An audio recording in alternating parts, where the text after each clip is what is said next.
All right. Hold on, let me get in a position and we'll get this video started.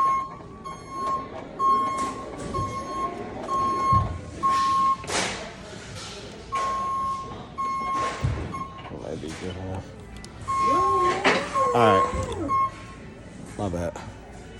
So I want to do this video real quick because, welcome back to Trucking IQ. Let me give you the unedited truth through unedited videos about business overall. You probably wonder where I'm at. You see the title of the video, so you already understand where I'm going with this. Do you need a side gig? As a trucker, as a fleet owner. Now, I want to back up and say that most of my videos are going to be angled towards trucking authority fleet owners. Trucking authority owners, not drivers, not truckers, not the operators. Now, I'm not saying that this doesn't apply to operators. I'm not saying that by far. I think that a lot of operators can get a lot of value from the unedited information that we give out. However, you will hear some level of catering to fleet owners or the actual owners of the companies. Just because there's a different approach. And myself, if you don't already know, I am not an operator. I'm an owner. I have amazing operators that I work with. I have some trash operators that I've worked with. We as together are owner operators, but myself, I just own the equipment, okay? I go out and get the work, I get the loads, I book everything, I handle the paperwork, I make sure we're compliant, I do all of that stuff, and I let the trucker, the operator, do his job, and they, most of the time, do it pretty great. Do you need a side gig as a new fleet owner? It all depends. It depends on the timing. It depends on the timing of how things moved when you began your authority. If you got things up and running, was able to get a driver, or you are the driver, and maybe it's during the season where trucking is just popping, you're able to get loads set up. I mean, I'll do some videos later on, like what you should do first and kind of like the order of how to get a trucking authority up and running. But if you happen, and when I say timing, I don't mean your timing, to be honest with you. I hate to say that, but it's just real. It's not about your timing. It's just about the luck of your timing. Everyone in trucking would say that usually quarter 3, quarter 4 are like your biggest months of revenue. Quarter 2 can be good. Quarter 1 is trash, right? I began the process at the end of quarter 1. I was perfectly in line to be ready by quarter 3 and to blow by quarter 4. So my timing was beautiful. However, as luck would have it, it didn't work out like that. And I didn't get started until quarter 1 of the next year due to a lot of mishaps. Maybe I'll talk about it later. I don't want to deal with it right now. But for myself, the timing just didn't work out. So, back to the big question. Do you need a side gig? Okay.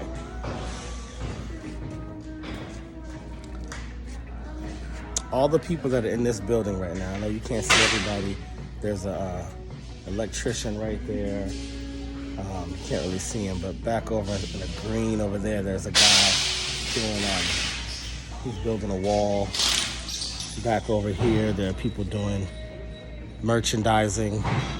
But you know what everybody in this building, even though we all have different tasks, you know what everybody in this building is doing? Making money.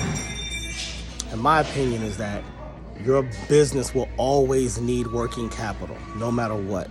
It will always need working capital. So the thing that you have to do is balance out, what does your business need more at that particular time? Does it need your time and effort, or does it need capital?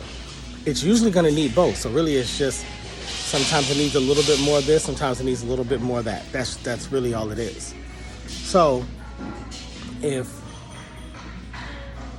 your money is good, you know, you got enough money to pay for things that you need to register for, because there's a lot of small fees that you're going to have to pay, whether it be IFTA stickers, whether it be IRP tags, whether it be starting your insurance, getting your ID tags like your name and DOT and depending on where you're at, your identification numbers on the side, registering to do intermodal, registering to do drayage, if there's any maintenance that needs to be done, preventative maintenance. I mean, there's just so many things that you're gonna have to shell out money for. Now, if you have, a good nest egg, cool.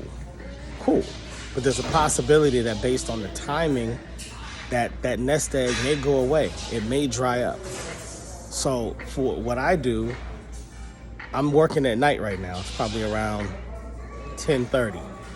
So I had all day to still work on my business, to still work on getting a new driver to fill this new truck, to still work on sending contracts, not contracts, but sending carrier packets back to different brokers so I can secure new loads for the drivers. I got the chance to do all that during the day. Most of you will find out that a lot of trucking happens early, trucking business at least, as far as on the fleet owner side, happens early in the morning. So then I was able to crash at around 4 o'clock, sleep for a few hours, rejuvenate myself, and come back out to make some money. So in this day, I was able to do both. Give my business my time and go work and make some working capital for the business. So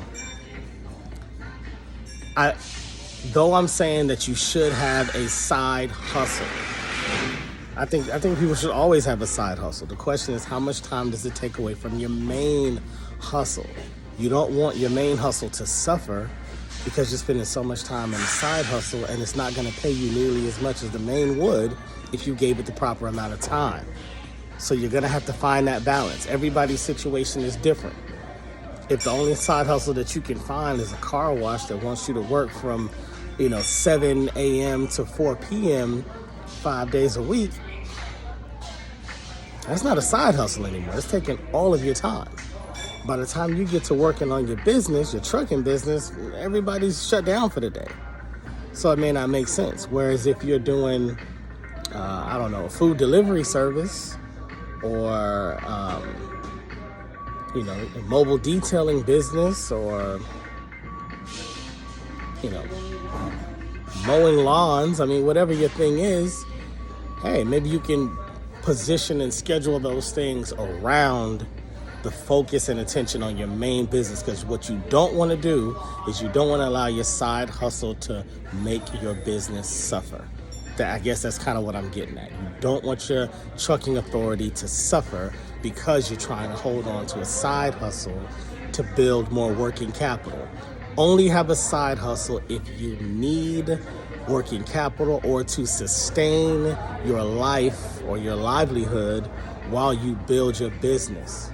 If you know that your side hustle, you can work 10, 15, 20 hours a week and still hit your monthly revenue needed to pay your bills and buy groceries and buy gas and all that kind of stuff, cool.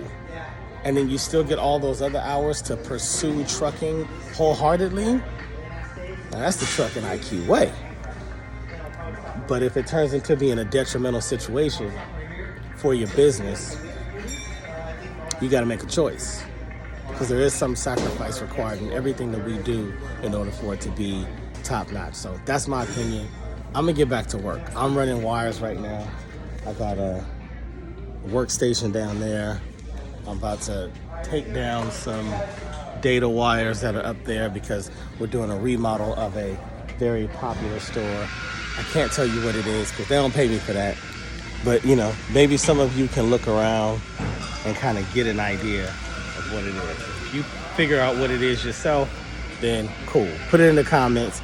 We'll do a contest and see who can figure it out. What store is he in today? I'm in a lot of stores, so maybe we'll make this a thing. Got to figure out a good prize or something, right? But all right, y'all.